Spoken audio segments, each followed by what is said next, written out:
Boa tarde, pessoal. Hoje está alto isso daqui, hein? Falar com vocês um pouquinho agora à tarde sobre 30 minutos para a gente falar sobre segurança da informação, uma visão do Isaac. E eu vou passar mais uma pesquisa que nós publicamos agora, há 2 meses atrás, sobre a questão da cybersecurity em 2018 e as previsões para o próximo ano. Acho que é bom a gente entender um pouquinho. Antes de eu começar, deixa eu perguntar uma coisa. Quem aqui conhece o Isaac? Ou já ouviu falar do Isaac? Razoável, uns 40% do público. Então tem 60% do público que não ouviu falar do Isaac. Deixa eu falar um pouquinho quem é o Isaac, então, quem nós somos. O Isaac é uma associação internacional que o ano que vem faz 50 anos. Nós fomos fundados em 1969. É uma associação hoje que conta com mais de 450 mil membros espalhados pelo mundo. Já tivemos um pouco mais, 450 mil profissionais. E o foco do Isaac é trabalhar com conteúdo.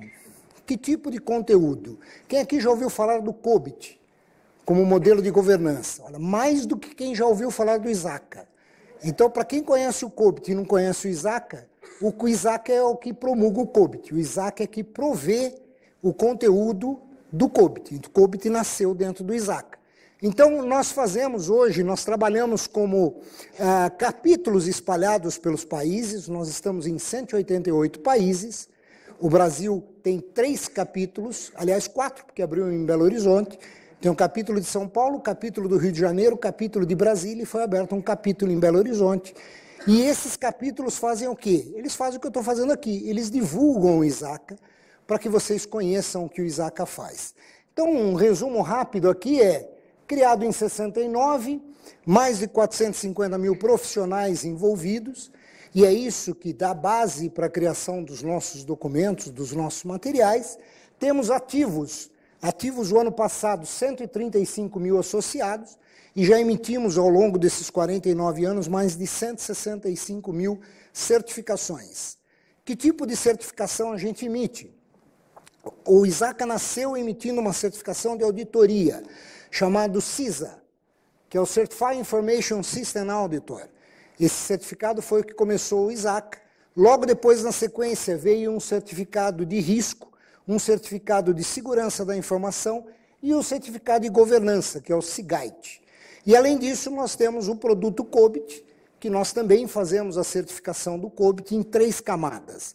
Nós fazemos o COBIT Foundation, o Expert e o Implementation. São 3 certificações que nós damos para quem quer conhecer ou quer implantar governança da informação. Mudando agora e vindo para o conceito Open Group, dizendo aonde o Open Group trabalha junto com o Isaac, esse é um modelo do COBIT, que fala da implantação de governança da informação, governança de sistemas de TI ou governança da tecnologia dentro de uma empresa. Então, o COBIT diz o seguinte: para você implantar governança, você tem que ter esses 37 processos que estão aqui, dividido nesses 5 domínios, que estão aqui em cima. Esse daqui é um domínio, esse daqui é outro e outro aqui. Então, o COBIT ele divide a área de tecnologia em 5 grandes domínios e diz que esses 5 grandes domínios têm que ter 37 processos para que se possa implementar a governança de tecnologia. E o terceiro processo dentro do alinhar, planejar e organizar é exatamente gerenciar a arquitetura da organização. Este processo ele diz como deve ser implementado ou como deve ser governado um processo de arquitetura de informação dentro da tecnologia. Pessoal, existe uma diferença muito grande, isso a gente vê essa confusão muito grande acontecendo entre governar e gerir. São coisas completamente diferentes. Gerir a gestão do dia a dia. O COBIT não diz o que deve ser feito para implantar uma arquitetura, seja ela de TI, seja ela corporativa. O COBIT não diz, ele diz como deve ser controlado. Então o COBIT diz algo do tipo: para você implantar uma governança, você tem que desenvolver a arquitetura, aliás, para você implantar uma arquitetura de governança, você tem que desenvolver a arquitetura, você tem que definir a arquitetura de referência, selecionar oportunidades, definir a implantação da arquitetura e fornecer serviço de arquitetura. São 37 processos, esse é o AP03, e dentro do AP03 eu tenho 5 subprocessos. E o COBIT diz exatamente como devem ser esses subprocessos, como eles devem ser monitorados, como eles devem ser controlados e qual é o RACI chart desse projeto, desses processos. E depois de tudo isso, o COBIT ainda diz, olha, use o TOGAF. Porque é assim que o COBIT funciona. O COBIT não está preocupado em abraçar o mundo e dizer que ele faz tudo. O ISACA não é assim. O ISACA desenvolveu uma metodologia, uma forma de governança. Aqui estão os mesmos 5 processos que eu mostrei lá. Só que ele diz o seguinte, como o meu intuito é governar, então eu dou o que são os princípios, como é que são os indicadores, a quem esses indicadores devem ser dirigidos. Vocês ouviram falar aqui em algumas palestras de como alinhar negócio com tecnologia, falar linguagem do negócio. O COBIT se preocupa em falar linguagem do negócio. E aí ele diz o seguinte, bom, você quer implantar uma boa governança? Use o TOGAF. Você quer implantar uma boa gestão de projetos? Você escolhe, quer pôr o Príncipe, quer o Prince 2, quer pôr o PMBOK, decisão sua.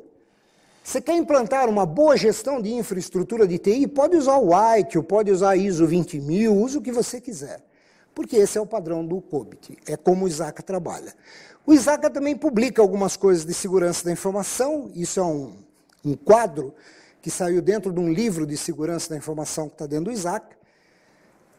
Dentro do ISACA é só para associados? Não. O ISACA tem documentos, publicações abertas para qualquer pessoa que queira entrar lá dentro. Por exemplo, o material de COBIT Foundation, se você quer conhecer os princípios de implementar uma boa governança de TI, ele está aberto, está à sua disposição. Você não precisa ser associado. Você pode entrar no site do ISACA, isaca.org, e você baixa o material de fundamentos do COBIT. Agora, se eu quiser saber como eu implemento e como esses processos trabalham interligados, aí você precisa ser associado, porque aí você não baixa os outros 2 materiais. Mas só o Foundation já dá uma visão extraordinária do que é implementar uma governança de TI, tá bom? Esse documento de segurança, que faz parte de um documento de uma disciplina de segurança que o ISACA implementa, ele mostra aqui dentro como é que é a relação entre os domínios da segurança da informação. Eu gosto muito de mostrar esse exemplo, porque como tudo parece que virou crime cibernético, algumas pessoas têm a falsa impressão que fazer uma defesa cibernética na sua empresa, ele está fazendo segurança da informação. Desculpa, se você pensa assim, você está pensando errado. Porque cibersegurança é uma parte da disciplina de segurança da informação.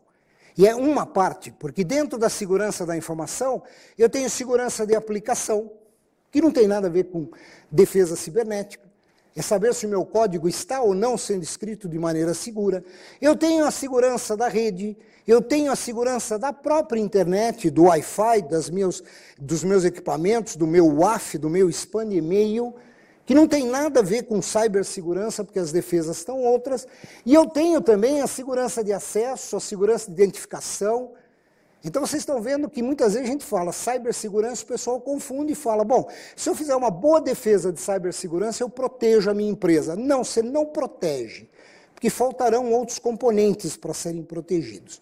E gosto muito disso. E um outro slide que eu gosto bastante é esse, que se vocês tiverem ele em mente, vocês vão entender toda a engenharia de um ataque, o porquê de um ataque, e também tudo aquilo que vocês precisam fazer para defender-se de um ataque, num único quadro.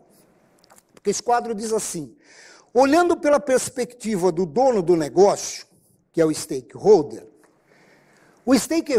ele sabe que dentro da organização existem ativos, e esses ativos trazem valor. Se esses ativos têm valor para a organização, o que o dono do negócio quer? O dono do negócio quer minimizar, ele tem um desejo de minimizar o risco que esse ativo seja exposto.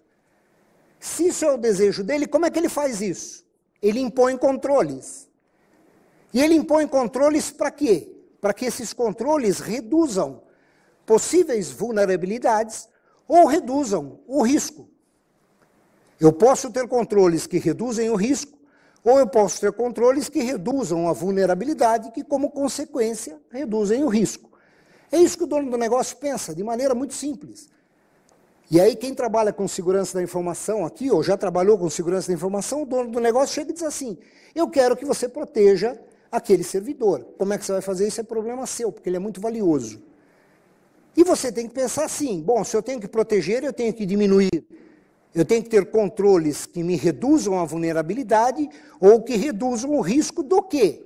De um agente externo, de um agente de ameaça, poder, de alguma maneira, através de uma ameaça, conseguir acesso ao meu ativo diretamente, ou, explorando um risco, acessar o meu ativo, ou, explorando uma vulnerabilidade e diminuindo o risco, chegar no meu ativo. Por isso que eu falo, se você tem essa sequência na sua memória, quando você está falando em segurança da informação, você fecha todo o ciclo daquilo que é importante. O restante aqui dentro, como é que eu analiso isso? É técnica. Como é que eu faço isso? É técnica. Como é que eu faço isso daqui para melhorar esses controles? São controles que são técnicas. O conceito em si está feito num único slide. E esse slide, para vocês verem como não é uma criação do Isaac, é uma fonte da ISO 27. Então, o ISACA, ele usa o que tem de melhores práticas, de melhores informações, aonde elas estiverem. Não há preocupação de ficar criando coisas. Muito bem. Um outro material que tem bastante em questão de segurança, nesse mesmo material de segurança, é assim, ó. Aqui é a famosa CIA, né? Confidential Integrity e Availability. Então, eu digo o seguinte, se eu tenho alguma coisa que é confidencial, e essa coisa que é confidencial sofre uma exposição não autorizada, eu posso ter impactos e consequências, mas eu também tenho métodos de controle. Então, se eu olho para aquele meu ativo e não quero que aquele meu ativo tenha informações não autorizadas sendo disponibilizadas, quais são os melhores métodos de controle que eu tenho? Controle de acesso, controle de permissões de arquivo, criptografia. E se meu dado vazar, o que acontece? Eu posso perder dados protegidos por lei, GDPR. Agora temos daqui 16 meses, porque já passaram 2, nós vamos ter entrando em ação a Lei Geral de Proteção de Dados. Então já foram 2 meses e ninguém está se mexendo. Daqui 16 ela vira lei. Então quando estiver faltando 3 meses para ela virar lei, um monte de empresa vai pedir para o governo postergar um pouquinho mais, porque não deu tempo para fazer nada. Mas nós já estamos há 2 meses e eu não estou vendo ninguém fazer nada. E essa lei parece que é muito séria, porque ela está sendo uma imposição. E essa lei vai mudar relacionamento de negócio. Relacionamentos de negócios que existem hoje vão mudar profundamente com a implantação dessa lei. Então vocês percebem que está tudo ali, ó. Eu posso, se eu tiver um vazamento de informação, eu posso perder confiança com o meu público, eu posso perder vantagem competitiva. Por que esses materiais do Isaac acabam sendo interessantes? Porque, via de regra, quando nós estamos desenhando um processo de segurança, nós estamos pensando tudo isso. Alguém já pensou, Isaac tem 450 mil profissionais de tecnologia ao redor do mundo que participam dos nossos grupos de estudo e vão dando sugestões nessas metodologias. E aí isso daí é fruto desses grupos de estudo, tá bom? Muito bem. O COBIT tem esse quadro que eu acho muito bacana, que é Por que governar a informação? Porque é isso que a gente vê no mundo hoje. E eu não sei se na empresa de vocês é um pouco diferente disso. Essa bagunça aqui, ó. Eu tenho informação para tudo quanto é lado, eu tenho os famosos BioT tentando entrar, eu tenho cybercriminosos correndo atrás de brechas, eu tenho riscos acontecendo por causa de mídia social dentro da minha empresa, e por aí vai. E vocês pensam que é brincadeira? Não é. Vou contar um caso rápido, apesar de ter pouco tempo. Uma vez eu fui fazer um assessment de segurança numa empresa, e eu cheguei lá nessa empresa, e quando eu estava fazendo o assessment de segurança, foi simples. A empresa não deixava acessar a rede social por causa de perigo de vírus, aquela coisa toda.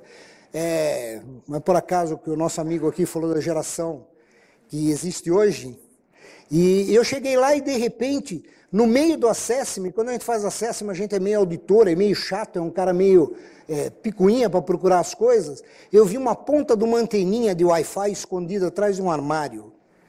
E eu descobri que era um switch. Eu falei, mas como é que tem um switch aqui? Aí eu fui descobrir que o pessoal daquela sessão não conseguia ficar sem acessar o Facebook de jeito nenhum, e eles contrataram por conta própria um link de uma provedora e estavam lá. Então, durante o dia, no horário, eles usavam um link. Mas que problema tem? É um link que a gente usou, como se a máquina não tivesse na rede da empresa. Sobre o servidor, eu falei, essa é a cultura de segurança que a gente tem. A gente dá risada, mas é fato real, isso acontece. Segurança é um problema pessoal. E a gente pensa que é um problema corporativo. Não é pessoal. Então a gente tem que tomar cuidado com isso. Falando um pouquinho então do que é que eu quero mostrar para vocês, esse relatório está de graça, quem quiser é só acessá-lo, www.cybersecurity.isaka.org, State of Cybersecurity, está lá à disposição para vocês baixarem, são 2 volumes, o volume 1 e o volume 2, onde eles mostram o como está sendo desenvolvidos os ataques e o que isso, ou como esses ataques, essa terra desses ataques acontecem e as técnicas, vale a pena conhecê-los. E eu destaquei alguns pontos desse relatório para vocês. Primeiro ponto, e são alguns desafios, são alguns pontos, alguns highlights que existem nesse relatório. Primeiro deles, os desafios técnicos, eles estão crescendo, mas hoje eles são melhores compreendidos. Não que eles conseguem ser defendidos, mas as áreas de segurança começam a entender melhor a arquitetura de um ataque.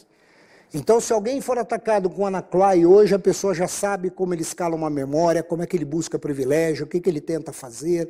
A pessoa de segurança tem uma noção melhor. Ele consegue evitar o WannaCry? Provavelmente não, porque os ataques são muito mutáveis. Você não consegue. Você já deve ter ouvido falar dos ataques de dia zero. Ataque de dia zero é um ataque que nenhum antivírus consegue pegar, porque ele não tem a assinatura daquele ataque, ele não sabe como ele funciona. É um ataque que foi criado novo, por isso que eles passam. Existe uma disparidade muito grande entre mulheres e homens que atuam na área de segurança. O Isaac se preocupa com isso. Eu estou vendo que tem bastante mulheres aqui na área de arquitetura, mas na área de segurança é o contrário. Se eu estivesse num fórum de segurança, teria 10% de mulheres sentadas num fórum de segurança. E eu não sei porquê, não tem uma explicação lógica do porquê, mas ainda é uma área muito utilizada por homens. Os orçamentos de segurança estão crescendo, não crescendo barbaramente, e também não crescendo porque as empresas querem, elas estão crescendo porque as empresas perceberam que estão perdendo dinheiro com a cibersegurança, com o cyberataque. Então eu tenho que investir em alguma forma de protegê-los. A confiança do board nas questões de segurança está aumentando, porém, o alinhamento estratégico ainda é inconsistente. Não é todo mundo, não é todos os boards que é bom. Eu sei o que é cibersegurança, eu entendo, mas eu ainda não consigo transferir isso para o meu negócio, o que significa. Esse é um problema. Os ataques estão aumentando muito, mas os métodos empregados na defesa permanecem relativamente inalterados. Ou seja, os hackers são muito mais criativos do que quem defende. E isso é uma verdade, eles têm tempo de ficar pensando bobagem e a gente tem que trabalhar para ganhar dinheiro o tempo todo.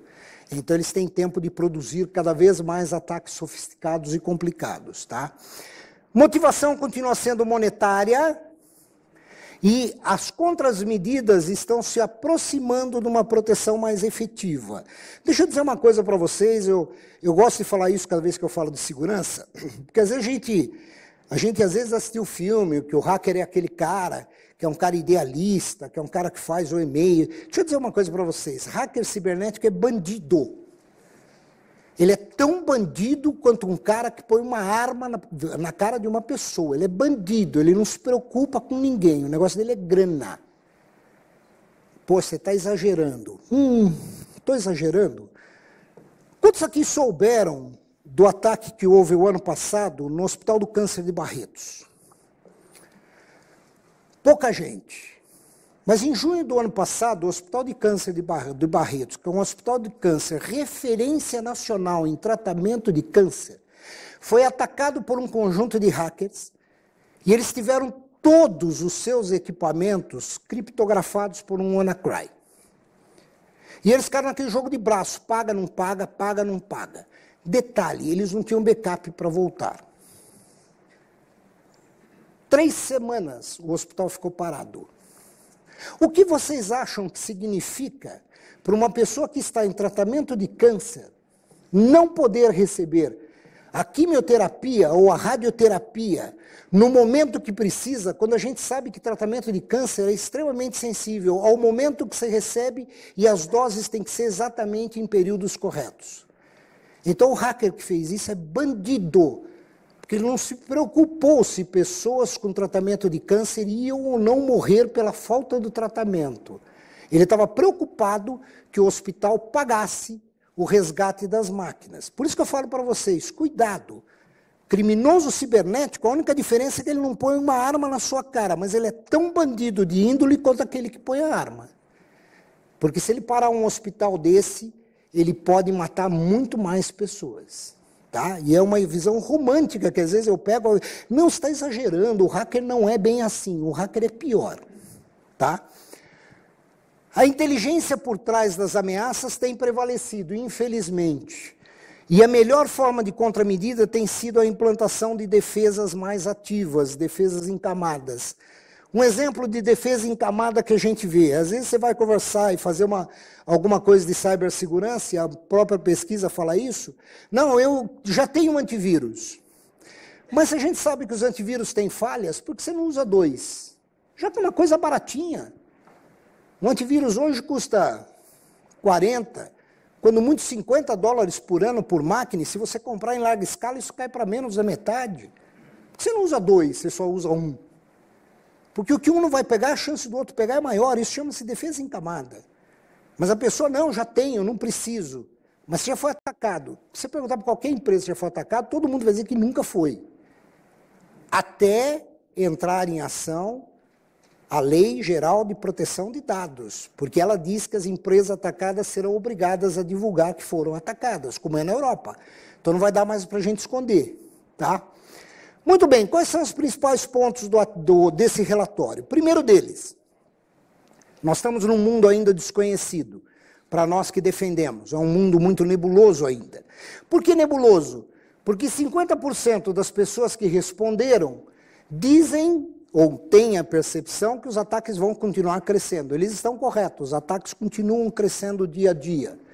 4 entre 5 entrevistados, e só foram entrevistados pessoas de segurança da informação, eles disseram o seguinte: existe uma possibilidade ou uma grande possibilidade de nós sermos atacados em 2018. Puxa, 4 entre 5 é um número muito grande. Tá? 3 entre 5 organizações, eles não têm uma pessoa capacitada na área de segurança da informação. Eles pegaram quem acha que gosta de segurança da informação e colocaram lá para cuidar da área de segurança da informação. Mais ou menos, eu acompanho outro Open Grupo já, né, Roberto? Desde 2015, mais ou menos, quando a gente ouvia história que na arquitetura eles pegavam aquele analista de processo que era um pouquinho melhor e punha na arquitetura. É mais ou menos a coisa que nós estamos passando na segurança da informação. Ah, pega aquele cara que gosta um pouco mais de técnica, pois é bit byte isso, aí põe o cara lá. E o cara não manja de estratégia, não manja de arquitetura de ataque, não entende o que significa uma arquitetura de um ataque, e é técnico. Isso a gente vai ver que aparece também. E outro, o que é pior, 54% das empresas que precisam repor, 54% das empresas que têm um bom gestor de segurança e que precisam repô-lo, levam 3 meses ou mais para repor esse profissional. Então existe uma carência, um déficit muito grande de pessoas com competência na área de segurança da informação. Aqui, ó, maioria é técnico, quando nós estamos precisando de gestores de informação. Um técnico não sabe fazer um plano estratégico de defesa. Primeiro porque ele só pensa na técnica. Ah, o cara vai me atacar com o vírus tal, se for isso eu faço isso, mas não é isso. Vocês viram que segurança de informação está muito acima só da cibersegurança. Então você precisa de um cara, com uma palavra que eu acho bonita, o cara tem que ter uma visão holística de segurança. Ele tem que entender onde podem estar as vulnerabilidades daqueles ativos que são importantes. Por isso que hoje existe muita pessoa técnica e isso é um problema. Dos profissionais entrevistados, 2 grandes números aqui interessantes. Ó, 39% dos entrevistados, esse número é alto, muito alto para esse tipo de posição de segurança, dizem que eles são inabilitados para entender as questões de negócio. E 33 responderam que só tem perfil técnico. Ou seja, as pessoas que estão cuidando de segurança da informação não sabem o que o negócio quer. A preocupação delas é como eu vou defender de um vírus, como eu vou defender de um ataque. E não é só isso que é segurança. Essa é aquela parte que eu falei da disparidade. Existe uma disparidade muito grande, 51% das organizações estão tentando fazer programas para que as mulheres tenham mais penetração, 82% dos que responderam foram homens que responderam essa pesquisa, e o ISACA se preocupa com isso. Lá fora o ISACA, nos seus eventos internacionais, tem fóruns especificamente para mulheres, para ver se motiva mulheres a vir para a área de governança, para vir para a área de segurança da informação. Uma coisa interessante que os orçamentos têm aumentado, não porque eles resolveram investir em segurança, mas porque eles estão com medo dos ataques que possam sofrer. É uma questão do medo fazendo a necessidade. 50%, aqui é a questão do cyberataque, continuarão e irão aumentar. Então, 50% de quem respondeu dizem que existe a possibilidade de um alto volume de ataque nos próximos anos. 4 entre 5 acham que podem ser atacados. E 50% das respondentes disseram: a principal motivador é dinheiro, ninguém ataca mais por brincadeira. As pessoas querem dinheiro em troca do ataque. Não deu tempo, senão eu ia colocar algumas coisas aqui. Tem mais uns 5 minutinhos, né, Roberto? Eu não sei quantos aqui conhecem o SWIFT bancário. 5 minutos. Não sei quantos conhecem o SWIFT bancário. O SWIFT bancário é o mecanismo que faz transição de dinheiros internacionais.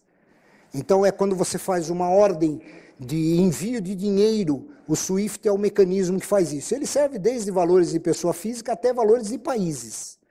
E em 2015, um grupo de hackers, ele usou o Banco Central das Filipinas, ele fez uma movimentação de $1 bilhão de empresas que não existiam, mandando esse dinheiro para empresas que também não existiam. Quando esse processo caiu num primeiro crivo, porque $1 bilhão, o Banco das Filipinas não tinha limite de acesso, não tinha autorização de acesso para fazer esse envio. Então ela transferiu essas ordens para o Fed americano.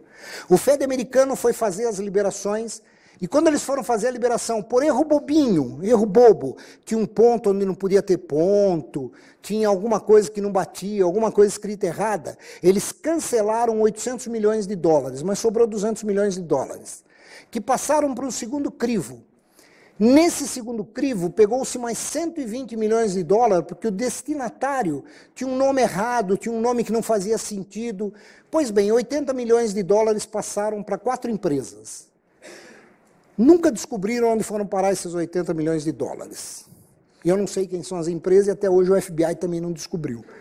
Por causa disso, o SWIFT bancário mudou em 2015, e a partir de 2017 ele ficou muito mais crítico na emissão de ordens de pagamento. Porque alguém roubou $80 milhões, que se não tivesse errado o português ou a língua, que é o inglês, para fazer as ordens, teria passado bem mais do que isso, porque o que eles pegaram foram por erros de digitação, tá bom? Muito bem, terminando, o mais comum dos vetores de ataque continua sendo phishing. Phishing, eu poderia somar 44 com 28, 50, 60, 72% dos ataques são engenharia social. Porque phishing é uma engenharia social. É aquele e-mail malicioso, abra aqui, olha, o seu tio na África morreu e te deixou $1 milhão. Clique aqui para ver como é que você resgata isso. Pessoal, eu acho que muitos riram porque receberam esse e-mail. Agora, vocês estão rindo, mas se esse e-mail foi para tanta gente, quantos vocês não acham que clicaram nesse e-mail? É engenharia social, é o que a gente chama de phishing. Então, se eu pegar phishing para engenharia social, e engenharia social pura, É aquela que você senta do lado da pessoa, pô, como é que vai? Tudo bem? E aí na conversa você rouba a senha dela, rouba informações privilegiadas, rouba informação de onde ela trabalha, qual é o cargo, qual é o e-mail. E aí você começa a fazer fraudes com esse tipo de informação. Fraude com e-mail? Sim, fraude com e-mail. Existem mecanismos, vou falar que o Outlook tem brecha? Tem, porque o Windows tinha brecha, né? Mas o Outlook tem falhas de segurança que, se explorado, ele rouba a tua identidade. E aí a pessoa vai mandar um e-mail como se fosse você, do teu originador de IP, passando por uma simulação, e quem vai receber vai achar que é um e-mail seu. E é um e-mail que dentro dele pode ter um phishing. Tá? Porque os mais comuns ataques, cybercriminosos, hackers, que para mim é um cybercriminoso também, não tem muita distinção. Geralmente, pessoas internas da organização sem malícia, isso acontece, o cara fez um erro, então 14% são erros, mas dentro das empresas existem os caras maliciosos. 11% dos ataques vêm de dentro das empresas. E aí você tem ataques entre nações e os hacktivistas, que são aqueles caras que derrubam sites de empresa. 40% que responderam não estão familiarizados com as estratégias de defesa. Alguns respondem que usam estratégia de defesa, e aqui eu acho que eles são mentirosos, porque 87% dos 53% que responderam dizem que são bem-sucedidos nas suas defesas. E a gente sabe que não é bem assim a estatística de mercado. Tá? Ainda há uma grande barreira para implementar, que é o skill reduzido e limitado das pessoas de segurança, que não conseguem vender para o board a importância de uma boa segurança, questão de orçamento, questões legais e questões técnicas. Tá? Se nós tivermos conhecimento de tudo isso, aquele primeiro quadro lá fica mais fácil. Ó. A gente consegue administrar melhor aquele caos da informação. E o que eu preciso para administrar melhor aquele caos? Eu preciso de informação, eu preciso de conhecimento, eu preciso saber o que está acontecendo. Tá bom? Pessoal, obrigado. Qualquer dúvida, estou aí com vocês até daqui a pouco. Meu e-mail está aí.